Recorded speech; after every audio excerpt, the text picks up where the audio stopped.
বান্দারে ও বান্দা, গুনাহ কদ্দুর করছস? আল্লাহ 40 বছর 50 বছর তো গুনার মধ্যে ডুবেছিলাম।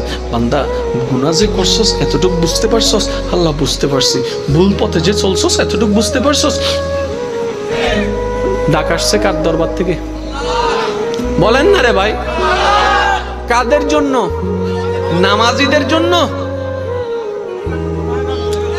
যারা গুনাহ করছেন তারা বলেন, আর যারা জীবনে গুনাহ করেন নাই চুপ করে থাকেন। আমি বলছি কারণ আমি নিজে গুনাহগার, সেটা আমি স্বীকারও করি। নামাজির জন্য, রোজাদারের জন্য, গুনাহগারের জন্য। কাদের জন্য? তো গুনাহগারকে এক কথায় আমাদের জন্য। আল্লাহ বলছে বান্দা গুনাহ করছস, স্বীকার করস? স্বীকার করি। ভুল পথে যে চলছস স্বীকার করস? আল্লাহ করছি। বান্দা আমার সামনে যে হিসাব দিতে হবে এটা তুই মানস? আল্লাহ মানি, কিন্তু ভুল তো করে ফেলছি। হঠাৎ করে বান্দা মুস্কি হাসে বলে, আল্লাহ আমি হাজার গুনাহ করলো, মনে একটু সাহস আছে। কই কি? আমি তো মুসার উম্মত না, তোমার হাবিবের উম্মত। আমি হুজুর থেকে শুনে, পড়ালেখা আমি করি নাই, আমি হুজুর থেকে শুনছি তুমি নাকি মুসা নবীর একটা বেশ্যা উম্মতকে কুকুরকে পানি খাওয়ানোর কারণে মাফ করে দিছো।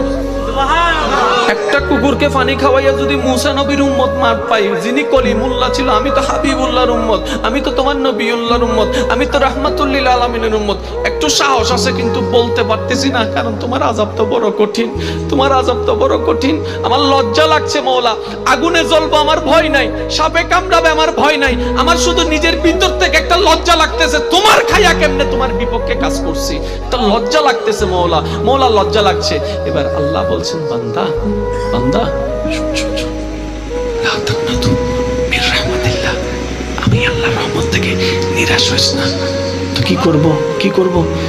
তুই শুধু একবার মন থেকে তওবা কর। একবার বল, আল্লাহ ভুল করছি মাফ করে দাও, ভুল করছি মাফ করে দাও। ইন্নাল্লাহা ইয়াগফিরুয যুনুবা জামিআ। তুই মাফ চাইবি একবার, আমি রহমান মাফ করে দিব তোর সারা জীবনের গুনাহ। আমার নামেই রহমান।